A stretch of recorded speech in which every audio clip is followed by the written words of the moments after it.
வில்லங்கம் வாங்க நம்ம ரிஜிஸ்டர் ஆபீஸ்க்கு போறோம். அங்க தாயா பெரிய வில்லங்கமே காத்திருக்கு. ஐயா, திருச்சி OFTல 25 வருஷத்துக்கு முன்னாடி அரசு அலுவலர்கள் 3000 பேருக்கு வீடு கட்டி கொடுத்தாங்க ஐயா.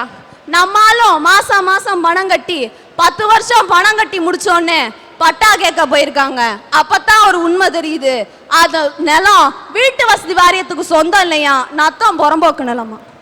நம்மால நடையா நடந்திருக்காரு. 2004 தான் ஜீவோ போட்டிருக்காங்க, நத்தம் புறம்போக்கு நிலத்தை வீட்டு வசதி வாரியத்துக்கு மாத்தி. அங்கத்தாயா ஒரு குண்டை போட்டாங்க, நீ திருப்பி அதே பணத்தை கட்டுன்னு. நம்மால 25 வருஷமா வாழ்ந்த வீட்டை எப்படா துரத்தி அனுப்புவாங்கன்னு பயந்துகிட்டே இருக்காங்க. அரசு அலுவலர்களுக்கே இந்த நிலைமைன்னா என் அப்பாவி பொதுமக்கள் நிலைமைய சொல்லித்தான் தெரியணுமா? ஆகஸ்ட் 15 என்ன தினம்? சுதந்திர தினம். அதை கொண்டாட யார் காரணம்? விடுதலை போராட்ட தியாகிகள். உண்மைய சொல்றேன், அன்னைக்கு மட்டும் அவங்க சிறையில இருந்தாங்கன்னு சொல்லக்கூடாது, இன்னைக்கும் சிறையில தான் இருக்காங்க. வறுமை சிறையிலையா? அவங்க விடுதலை போராட்டத்துல பட்ட பாட விட இன்னைக்கு தியாகிகள் பென்ஷன் வாங்க படாத பாடுபடுறாங்க ஐயா. நான் உங்களை பார்த்து ஒரே ஒரு கேள்விதான் கேட்கிறேன்.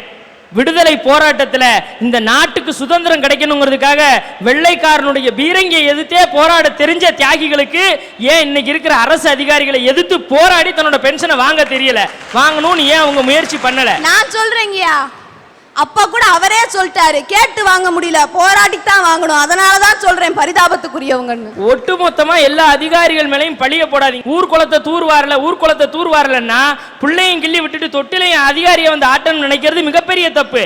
ஊர்குளத்தை நீ முதல்ல சுத்தமா வச்ச கத்துக்க, அப்புறம் தூர்வாராத மேல குறை சொல்லலாம். நம்ம மேலே 1008 அழுக்கு இருக்கு. தம்பி, தெரியாம பேசக்கூடாது, பாப்பா காட்டா தான் பேசுது. இந்த முதியோர் பென்ஷன் வாங்கி கொடுத்தாங்க, முதியோர் பென்ஷன் அரசாங்கம் கொடுக்குது, எடுத்துட்டு வர போஸ்ட் மாஸ்டர் 40 ரூபா லஞ்சம் கேட்கறான் கொடுக்கறதுக்கு. ஐயா, நான் போஸ்ட் மாஸ்டர் உத்தியோகம் நல்லபடியா பார்த்துக்கிட்டு இருக்கேன் ஐயா. இது நாள் வரைக்கும் 11 வருஷ சர்வீஸ்ல ஒரு நாள் கூட லஞ்சம் நான் வாங்கினதில்லை.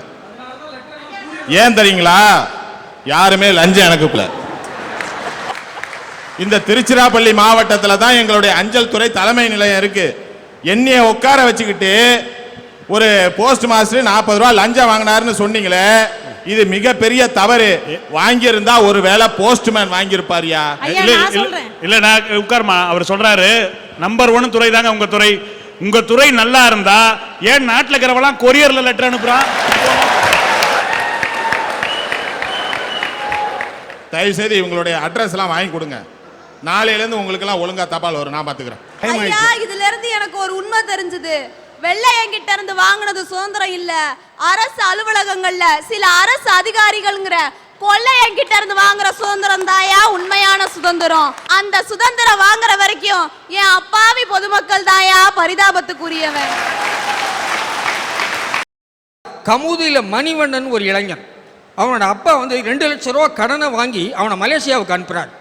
அப்படி மலேசியாவுக்கு அனுப்பும்போது அந்த மலேசியாவில் அவன் செத்து போயிடான். ஸோ அந்த பணத்தை கொண்டுறதுக்கு இவர்கிட்ட பணம் கிடையாது. ஸோ இந்த பணத்தை அங்கல்லாடி இங்கல்லாடி கடைசியில் சிவகாசியினுடைய எம்பிகிட்ட போய் சொல்கிறார், கெஞ்சுறார், சார் என் பிள்ளைய நான் கொண்டு வரணும், என்கிட்ட பணம் காசு கிடையாதுன்னு. இந்த சிவகாசி எம்பி வந்து அரசாங்கத்திட்ட சொல்லி அந்த அரசாங்கத்திட்ட சொல்லி அந்த பணத்தை மெட்ராஸ் ஏர்போர்ட்டுக்கு கொண்டு வந்துடுறார். அப்படி கொண்டு வரும்போது அவர் அந்த மெட்ராஸ் ஏர்போர்ட்டில் சொல்கிறாரு, இந்த நாட்டு இளைஞன் சொற்ப சம்பளத்திற்காக மலேசியாவிற்கு செல்லும் பொழுது ஒரு பெரும் தொகையை அந்த தூதரகத்துக்கு கட்டிவிட்டு தான் இந்த பணத்தை எடுத்து வர வேண்டியிருக்கிறது. இந்திய அரசாங்கமே தயவு செய்து இதுக்கு ஏதாவது ஒரு ஃபண்டு கிரியேட் பண்ணுங்களேன் அப்படின்னு வெளிநாடு வாழ் இந்தியர்களுக்கான அமைச்சர்கிட்ட அவர் கதறார்.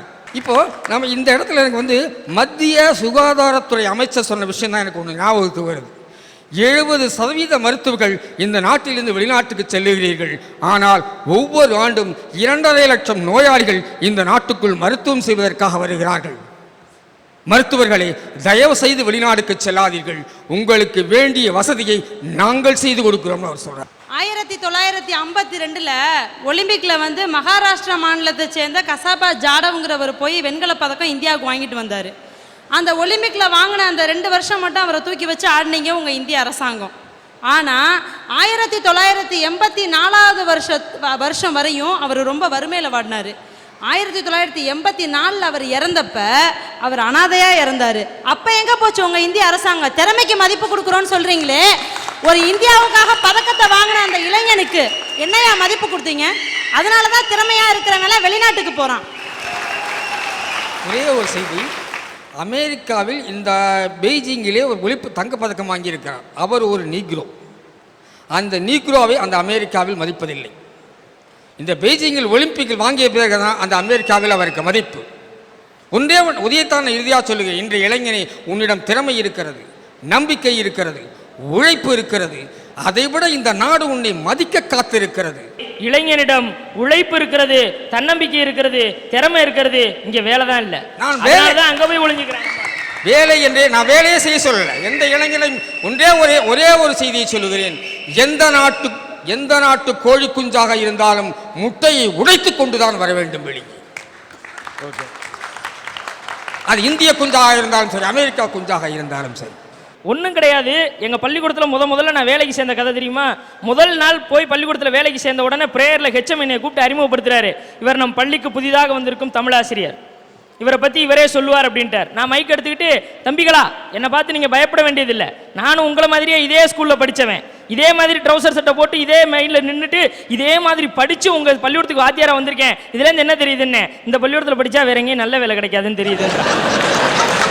இவனையெல்லாம் கரை சேர்க்கணும், இவனையெல்லாம் மேலே கொண்டு வரணும்னு நாங்கள் பாடுபடுறோம். எங்களை எப்படியெல்லாம் வீட்டுக்கு அனுப்பணும்னு அவன் பிளான் பண்ணுறான். ஆனால் இது எல்லாத்தையும் தாண்டி ஆசிரியர்கள் எப்படிப்பட்டவங்க தெரியுமா? ஆசிரியர்கள் தான் இந்த நாட்டினுடைய முதுகெலும்பாக இருந்து பல தூண்களை உருவாக்கிக்கிட்டு இருக்கக்கூடியவங்க. சார், ஒரு நிமிஷம். ஆசிரியர்கள் வந்து தூண்லான்றாங்க, கரெக்ட். நான் கேட்கறது ஒரே ஒரு கேள்வி.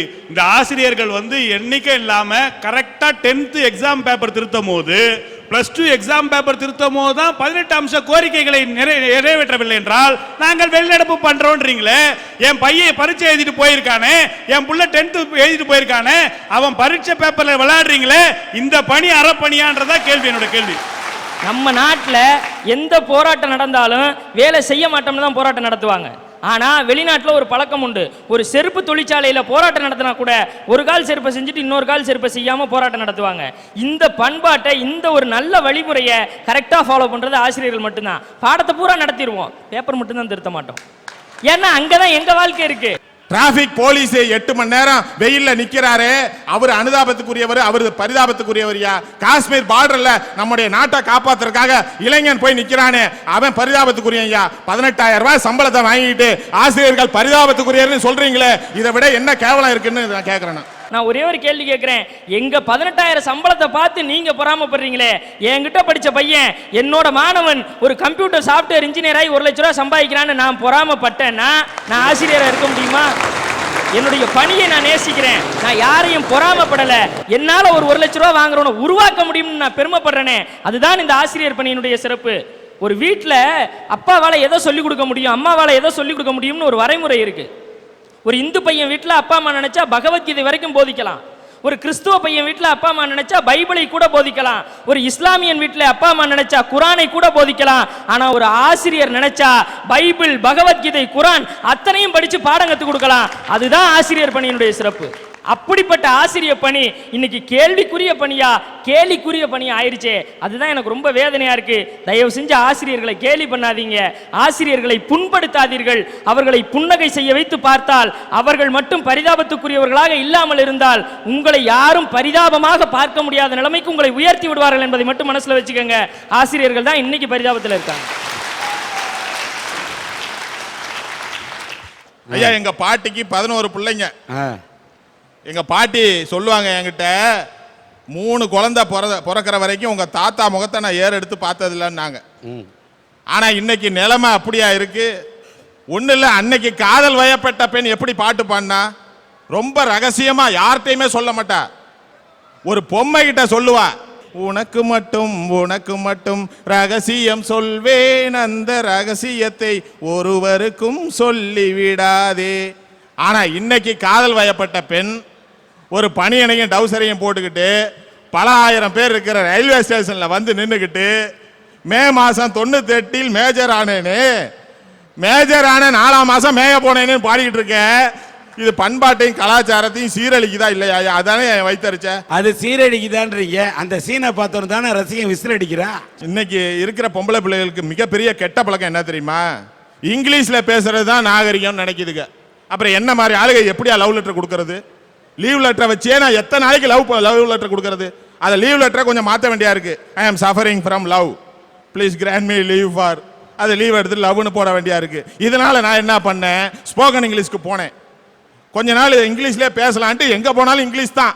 பஸ்ஸில் போனேன், இங்கிலீஷில் பேசினேன். போனேன், திடீர்னு ஒரு பாப்பாவை இடிச்சிட்டேன். அது ஐ எம் சாரின்னுச்சு. நான் உடனே ஐ எம் வேட்டி அப்படின்னேன். பசைய சிரிக்க ஆரம்பிச்சிருச்சு. இதெல்லாம் சரியா வராது, யார்டா இங்கிலீஷ் கத்துக்கிறதுன்னு யோசனை பண்ணேன். பெரிய கோயில், தஞ்சாவூர் பெரிய கோயில வேடிக்கை பார்க்க ஒரு வெள்ளைக்கார பொண்ணு வந்துச்சு. அந்த வெள்ளைக்கார பொண்ணை ஃப்ரெண்டு பிடிச்சிட்டேன். அது கேட்டதெல்லாம் வாங்கி கொடுத்தேன்.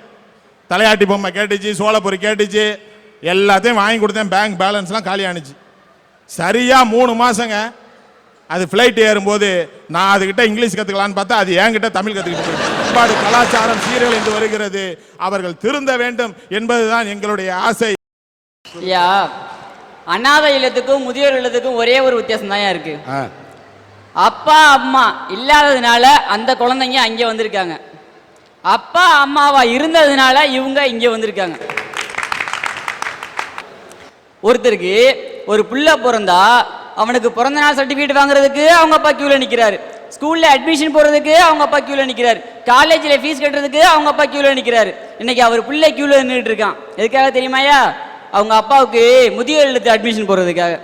ஒவ்வொரு பிள்ளையும் அவங்க அப்பாவை கொண்டே முதியோர் இல்லத்துல வரப்ப என்ன மேல சொல்லிட்டு வரான், அப்பா நீ ஒன்றும் கவலைப்படாத, இதெல்லாம் கொஞ்ச நாளைக்கு தான், என் பிரச்சனை எல்லாம் தீர்ந்த உடனே நான் வந்து உன்னை கூட்டி போறேன்னு சொல்லிட்டு வரான். இது எப்படி தெரியுமா இருக்கு? ஒரு ஊர்ல ஒரு நீதிபதி ஒரு குற்றவாளிக்கு தண்டனை கொடுத்தாராம்.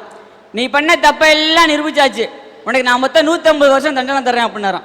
உடனே அந்த குற்றவாளியோட கண்ணெல்லாம் கலங்குனிச்சான். அந்த நீதிபதி சொன்னாராம், சரி உன் கஷ்டம் எனக்கு தெரியுது, உன்னால இவ்வளவு தண்டனை அனுபவிக்க முடியாது, உன் தண்டனை கொஞ்சம் குறைக்கிறேன்னாராம். உடனே அந்த குற்றவாளி சந்தோஷப்பட்டானா. அந்த நீதிபதி என்ன தெரியுமா சொன்னாராம், நீ உயிரோட இருக்க வரைக்கும் உன் தண்டனை அனுபவிச்சா போதுனாராம். அதே மாதிரிதான் எனக்கு ஒவ்வொரு பிள்ளையும் பண்ணிட்டு இருக்கான். வயசான காலத்துல ஒவ்வொரு அப்பா அம்மா எதிர்பார்க்கறது என்னையா, நைட்டு ஆஃபீஸ் முடிச்சு வீட்டுக்கு வந்தானே, என்னம்மா மத்தியானம் சாப்பிட்டியான்னு அன்பா ஒரு வார்த்தை. மாசத்துல ஒரு நாள் வீல் சேர உட்காந்துருக்க அப்பா கிட்ட, என்னங்கப்பா உடம்புக்கு நல்லா இருக்கா, மாத்திரை எல்லாம் கரெக்டா சாப்பிட்றீங்களான்னு அக்கறையா ஒரு வார்த்தை. இது ரெண்டு கூட செய்ய முடியாத ஒரு புள்ள இந்த உலகத்துல இருந்தா என்ன, இல்லாட்டினா என்னையா? ஒரு நாள் நான் ஒரு முதியோர் இல்லத்துக்கு போயிருந்தேன்யா. அங்கே ஒரு தாத்தாவும் பாட்டியும் பார்த்தீங்கன்னா ரொம்ப நேரமாக உட்காந்து பேசிட்டே இருந்தாங்க. எனக்கு ஒன்றுமே புரியலை. ஏன்னா அந்த தாத்தா ஒன்று சொல்லிட்டு இருக்காரு, அதுக்கு அந்த பாட்டி சம்மந்தமே இல்லை இன்னொன்று சொல்லிட்டு இருக்காங்க. என்னன்னே எனக்கு தெரியல. அங்கே வேலை பார்க்குறவங்கள்ட்ட கேட்டேன், என்னங்க இப்படி பேசிட்டு இருக்காங்களேன்னு. அவங்க என்ன சொன்னாங்கன்னா, அவங்க எப்போதுமே இப்படி தான் பேசிட்டு இருப்பாங்க அப்படின்னு சொன்னாங்க. இதில் ஒரு விஷயம் இருக்கு. என்னன்னா அந்த பாட்டிக்கு காது கேட்காதான். அந்த தாத்தா பேச்சு துணைக்கு ஆள் இல்லாத அந்த தாத்தா இதுவே வீட்டில் இருந்தாருன்னா அவங்க பேர பிள்ளையோ சொந்தக்காரங்களோடையோ பக்கத்து வீட்டுக்காரங்களே பேசிட்டு இருப்பாரு. அந்த தாத்தாவால் யாரோடையும் பேசாம இருக்க முடியாது. அதனால உனக்கு காது கேட்கட்டாலும் பரவாயில்ல, நீ எனக்கு பதில் சொல்லாட்டாலும் பரவாயில்ல, நான் உங்க கூட பேசிக்கிட்டு தான் இருப்பேன்னு தினம் உட்காந்து 3 மணி நேரம் பேசிக்கிட்டு இருக்காரு. இந்த தாத்தாவோட பரிதாபமானவர் யார் இருக்க முடியும்? அதனால இந்த உலகத்திலேயே ரொம்ப ரொம்ப பரிதாபமானவங்க முதியோர்கள் தாங்க. ஒரு சாதனையாளர் குருமூர்த்தி என்ற ஒரு இளைஞனை மேடை கிடைக்கின்றேன்.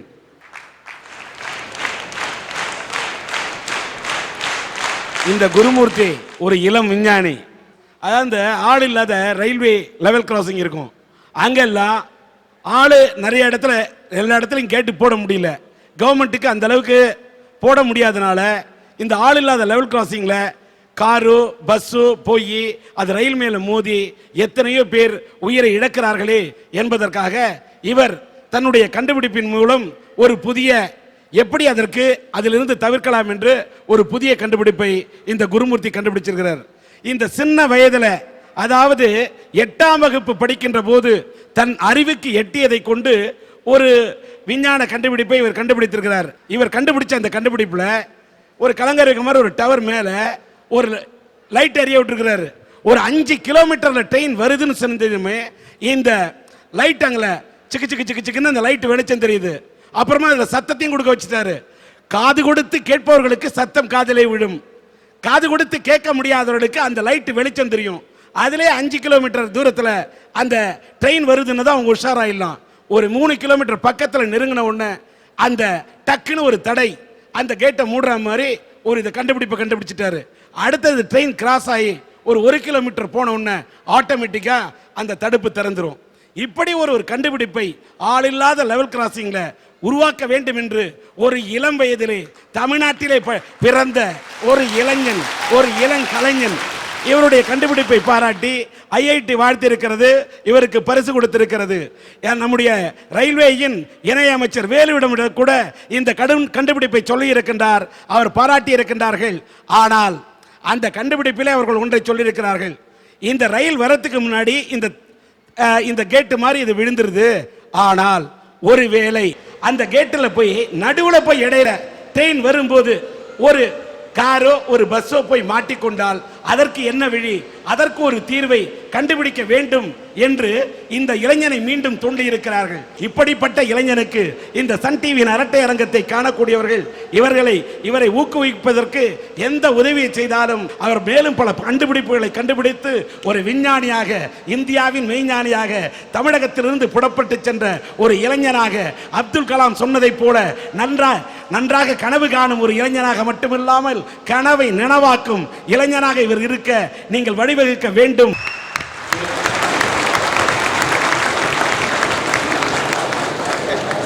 வாங்க.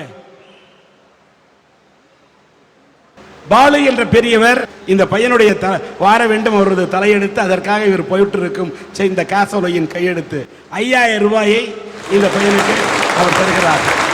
பாலு வாழ்த்துக்கள்.